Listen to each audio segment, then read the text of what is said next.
En politique, il y a une pratique, assez répandue d'ailleurs, qu'on appelle le pourrissement. Elle consiste à laisser une affaire courir en croisant les doigts pour que, avec le temps, elle soit oubliée, que le temps fasse le reste. C'est le pourrissement politique. Beaucoup de dirigeants l'utilisent, beaucoup de systèmes pervers l'utilisent. Et le cas échéant, le Cameroun, mon pays, l'utilise beaucoup. Comme je le dis toujours, Paul Biya et son gang de malfrats qui terrorisent les Camerounais au lieu de les protéger ont créé ce type de pays-là, ce type de société-là où les gens haut placés utilisent les fonds publics pour assassiner des Camerounais, pour intimider les Camerounais. Et lorsque, par le pouvoir des réseaux sociaux aujourd'hui, la plainte ou les plaintes ou alors les dénonciations commencent à faire grand bruit, ils ne font rien, ils brillent par leur silence en misant sur le fait que, avec les semaines qui vont passer, les Camerounais vont passer à autre chose. Il y a la CAN, il y a une ou deux affaires de toute façon, quelque chose va arriver qui va les faire oublier. Avant, ils misaient sur la menace et l'intimidation pure. Comme il n'y avait pas de réseaux sociaux, vous qui dénonciez, vous étiez seul, vous n'étiez pas suivi, il n'y avait pas un canal voilà, un canal où vous êtes regardé, où vous êtes écouté, où vous pouvez véhiculer et diffuser le message. Donc vous étiez seul, on pouvait donc venir facilement vous arrêter, vous torturer, il n'y avait pas de représailles. Mais maintenant, avec les réseaux sociaux, quand on vous arrête, on vous torture. Comme dans le cas Martinez-Zogo par la suite, il y a des dénonciations, il y a du bruit qui est fait, et voilà une pression qui est mise pour que les coupables soient mis hors d'état de nuire. Sauf que, on le voit aujourd'hui avec le proxénète que je dénonce, que nous dénonçons depuis plusieurs jours déjà. Et comme on l'a vu avec Amogo Belinga pour le cas du journaliste Martinez Zogo il y a un an, il essaye dans un premier temps d'étouffer l'affaire dans l'œuf par l'usure du temps. C'est comme l'érosion en géologie. On se dit qu'avec les saisons qui vont couler, voilà, toute la pression, il y aura un essoufflement, toute la pression va s'effriter, il y aura une sorte d'abandon.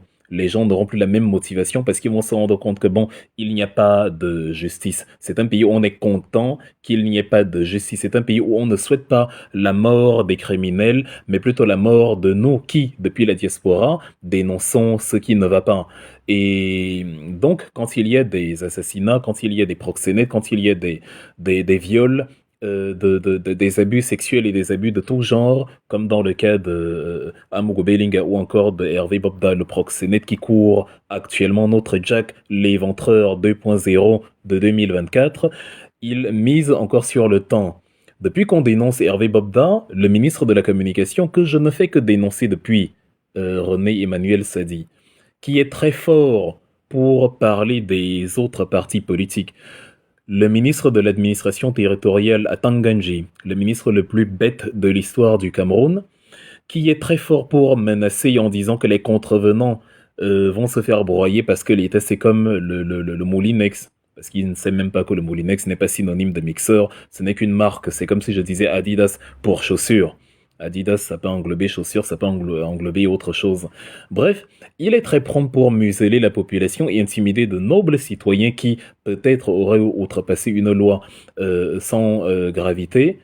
Mais maintenant qu'il y a un vrai criminel, puisque c'est un individu de même nature que lui, de même acabit que lui, parce qu'Atanganji c'est un repris de justice qui est allé en prison une fois, deux fois, trois fois, qui sait ce que c'est que les grilles, le crime, il vient de ce milieu-là, et d'ailleurs, on ne sait pas par quel miracle il s'est retrouvé ministre de l'Intérieur au Cameroun. Donc, puisqu'ils sont du même acabit, il est subitement absent, il est subitement muet, on n'entend rien, de la même manière qu'on n'entend pas Emmanuel Sedi, qui, comme je l'ai dit il y a 2 jours, est allé jusqu'à commenter une rencontre anodine que j'ai eue au détour d'une ruelle en France avec le président Emmanuel Macron.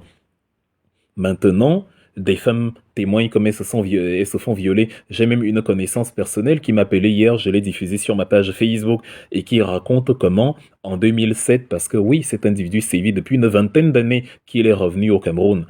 Depuis 2007, en descendant en déambulant dans Douala avec une amie, le monsieur les interpelle, et puisque, comme je disais, les témoignages sont tous concordants, quand les femmes refusent de répondre favorablement à ses avances, il devient menaçant, il devient agressif, et il sort de sa voiture, il leur crache dessus. Non mais carrément, tu n'as jamais vu des femmes, ce sont des inconnus, tu leur dis un bonjour déjà impoli, un bonjour viens là. Fin de citation. Ce n'est même pas un bonjour.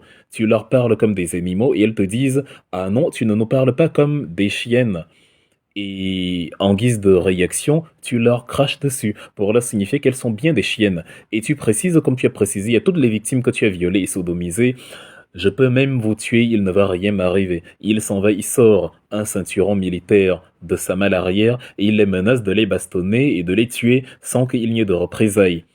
C'est-à-dire que ce sont les criminels eux-mêmes qui confirment qu'ils sont soutenus par le gouvernement. Quand je dis que le pays, le Cameroun, est dirigé par un gang de malfrats, on me dit arrête d'insulter ton pays à l'étranger parce que dans le cerveau des imbéciles qui défendent Paul Biya et son système au nom du village parce qu'ils pensent que comme je suis du même village que Paul Biya, je dois le défendre même si je vois que son régime tue, viole, sodomise des enfants, séquestre des enfants, assassine des journalistes. Je dois au nom du village dire que c'est le plus beau, c'est un shogun, etc. Et je dois, parce qu'il a vieilli, le considérer comme un noble patriarche. Je suis désolé pour vous. Quand un imbécile vieillit, il devient vieil imbécile, tout simplement. Vous ne devenez pas une noble personne parce que les années y ont passé. Quelqu'un qui vient chez vous égorge votre femme. Vous allez vous dire parce qu'il a vieilli que c'est un noble patriarche? Bien sûr que non.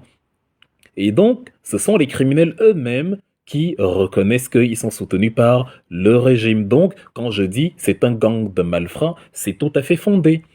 Parce que Hervé Bobda lui-même vous confirme, je suis soutenu par des gens haut placés. J'ai des gens haut placés dans l'armée. Je suis moi-même un haut dignitaire, un haut dirigeant de l'armée. De la même manière que Amogo Belinga, l'assassin de Martinez Zogo, que Dieudonné Somba défendait au nom du village. Je ne sais pas s'il continue de le défendre ou s'il est revenu à la raison, s'il a enfin compris que Amogo Belinga ne sortira jamais, jamais de prison. Il ne recouvrera jamais la liberté jusqu'à la fin de ses jours. Celui-là que Dieudonné Sombadon défendait au nom de son tribalisme compulsif et de sa bêtise congénitale, il disait aussi je vais en parler au garde des Sceaux, je vais rendre compte au chef de l'État. Et il a vu une arrogance, il insulte les ambassadeurs. Taisez-vous, monsieur l'ambassadeur, parce qu'il sait qu'il est soutenu par des dirigeants haut placés, par le ministre de la Justice Laurent Esso, par l'argentier national Louis-Paul Motazé, qui gère le porte-monnaie public. Donc, ce sont les criminels eux-mêmes, les violeurs, les tueurs, les assassins, les violeurs, les sodomites, les proxénètes, les pédophiles, les pédérastes, qui vous disent je suis soutenu par le gouvernement parce que dans mon pays, le Cameroun, ce pays est totalement séquestré et que le pays lui-même est séquestré par ce gang de malfrats là. Dans ce pays-là, donc, les hommes ordinaires courent le danger de se faire tuer par des gens chez qui ils payent l'impôt, chez qui ils payent tout type de redevances, chez qui ils payent des choses qui, s'ils ne les payent pas, voient leur commerce être fermé, être scellé, leurs biens emportés, etc.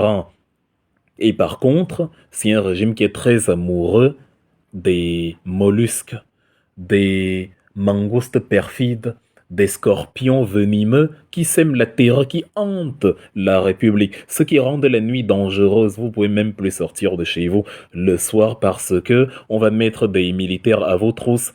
Parce qu'un jour vous avez parlé mal contre un soi-disant haut dignitaire de l'armée qui utilise donc l'argent de vos impôts pour vous ôter la vie. Les bandits du quotidien, eux encore, ils ont faim, ce sont des petits voyous qu'il faut interpeller évidemment, mais eux encore, c'est des crétins à la petite semaine. Là, on a des gens qui utilisent l'argent public, dont l'argent des Camerounais. Le bandit que vous agresse, ça doit là le fait de son propre chef. Il vous arrache votre argent ou je ne sais pas. Mais le bandit qui vous agresse au nom de l'État, au nom du gouvernement, c'est avec votre argent, parce que si, comment fonctionne un État? L'État est constitué enfin, du duo entre la plèbe, le peuple, la population et justement la classe gouvernante. C'est ça qui forme l'État. La plèbe, le peuple a accepté que quand ceux qui sont en haut donnent un ordre, j'obéis parce qu'il faut bien qu'il y ait une régulation, parce qu'il faut bien que la société soit dirigée. Mais cela ne fonctionne que si ils n'outrepassent pas les frontières qu'on a fixées. Il y a cet ordre-là. Ça signifie que le dirigeant qui a des droits, dont le droit de me donner un ordre auquel je dois obéir, a aussi des devoirs. Donc il ne peut pas me donner n'importe quel ordre. Un ordre qui va à l'encontre de la loi sur laquelle lui et moi on s'est mis d'accord, ce que Jean-Jacques Rousseau appelle le consensus. S'il va au-delà de cette règle-là, je n'obéis plus. Parce que ce n'est pas ce qu'on s'est dit. Il a violé justement le fameux contrat social de Jean-Jacques Rousseau. Le fameux contrat social qui signifie que voici les règles sous lesquelles on sera soumis, voici le texte qu'on a voté, sur lequel on s'est mis d'accord, que nous allons obéir, toi et moi. Je vais te rendre service sur certains points, je vais te payer l'argent sur certains points, mais tu as l'obligation avec cet argent de me construire des routes, des hôpitaux, des écoles, de me mettre un régime économique qui permet à mes enfants un emploi, et ainsi de suite. C'est pour ça que ça fonctionne et qu'on obéit. Mais là, le gang de malfrats, lui, utilise cet argent pour justement faire du mal à ceux à ceux de qui il a reçu cet argent-là. Et il aime des braqueurs, des mafiosi, comme Justin Danoué, Maxime Eko,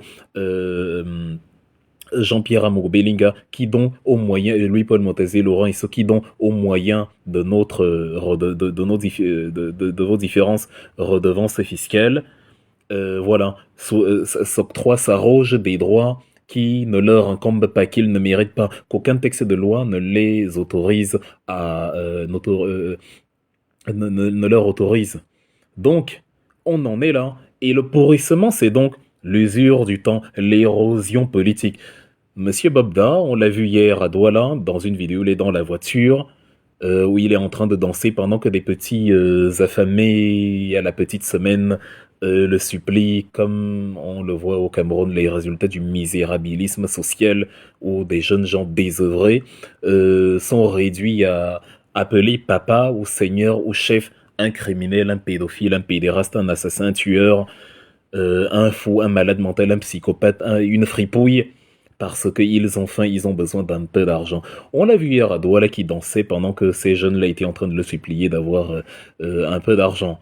Autant je suis convaincu que ce sont là les frétillements d'un poisson qu'on a sorti de l'eau et qui sait qu'il va mourir, parce qu'Amogo Belling a aussi dansé un peu, quand il est retourné à son studio la veille de sa première interpellation, où il donnait l'impression qu'il ne craint rien, mais on voyait bien à son visage qu'il sent les taux se resserrer.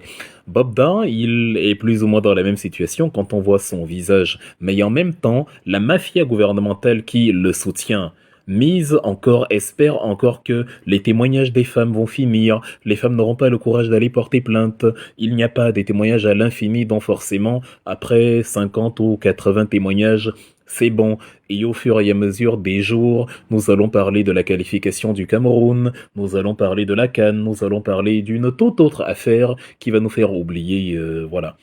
Mais ils ont échoué dans leurs calculs, parce que nous n'avons pas oublié Amogo Bellinga, et ça fait 1 an. Nous allons courir. Ce marathon sera, c'est-à-dire on est bien échauffé, on est partant, nous allons faire le sport, tous ensemble. Et qu'on a cette forme-là. Je me sens très bien pour mener cette course. Et je ne suis pas le seul. Beaucoup de Camerounais au Cameroun, comme ici en diaspora, sont déterminés à coffrer ce Hervé Bobda, comme on a coffré Amogo Bellinga, parce que nous, qui avons des familles là-bas, qui avons des sœurs, des frères, des femmes, des pères, voilà, des enfants, des petits-enfants, des neveux, des tantes, des nièces, on n'a aucune envie que nos nièces, nos neveux, nos filles, nos femmes, nos sœurs, nos tantes, nos cousins, nos cousines se retrouvent à déambuler dans la rue avec le risque de se faire séquestrer par un monsieur comme celui-là à qui ils ou elles auront refusé, dont ils ou elles auront refusé les avances. Voilà ce qui nous motive.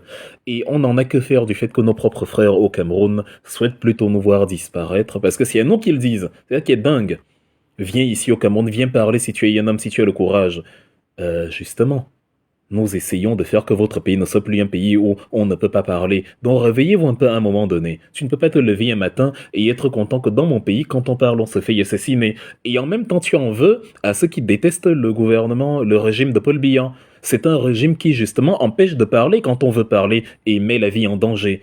Par quelle alchimie ésotérique je vais aimer un régime comme celui-là? Quelle est la crédibilité derrière? Vous me demandez donc d'aimer un régime dont vous avouez vous-même que il tue ceux qui parlent contre lui.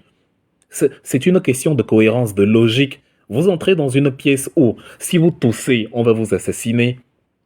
Donc, vous avez beau avoir la gorge qui démange, vous ne pouvez pas tousser. Il y a quelqu'un qui est à l'extérieur, lui, il tousse et il dit non, non, non, il faut que ce régime-là s'en aille pour que ceux qui sont dans le pays puissent tousser. Au lieu de vous réjouir qu'il y a quelqu'un qui va vous débarrasser d'une contrainte, vous lui dites « Viens tousser ici, on voit ». En fait, vous êtes content de ne pas pouvoir tousser malgré la gorge qui démange. Donc c'est la même situation dans laquelle on se trouve aujourd'hui, avec des Camerounais totalement imbécilisés par 41 ans de traumatisme qui a annihilé leur capacité cognitive et liquéfié le cerveau. Le pourrissement, là, a pour pendant, donc pour contre-pouvoir, la résistance, celle que nous menons actuellement. Nous allons donc voir qui sera le plus résistant entre l'érosion et la résistance. Parce que l'érosion a beau détruire des arbres, des plantes, des fleuves, des océans et tout. Vous trouvez quand même encore aujourd'hui des formations géologiques dont on vous dit qu'elles existent depuis 250 millions d'années. C'est une question de temps. Si tu perds avant, bah c'est la défaite pour toi. Et je ne crois pas que nous allons perdre avant. Hervé Bobda sera coffré à la même heure dans un an, comme on parle aujourd'hui de Amogo Bellinga, en fin janvier. À la même heure dans un an, on se retrouvera et nous vous dirons, on vous avait prévenu, le pourrissement, les seuls qui vont pourrir, ce sont ceux qui utilisent le pourrissement pour espérer nous faire oublier. Ce sont les seuls qui vont pourrir au propre parce qu'ils sont vieux et au figuré parce qu'ils iront en prison.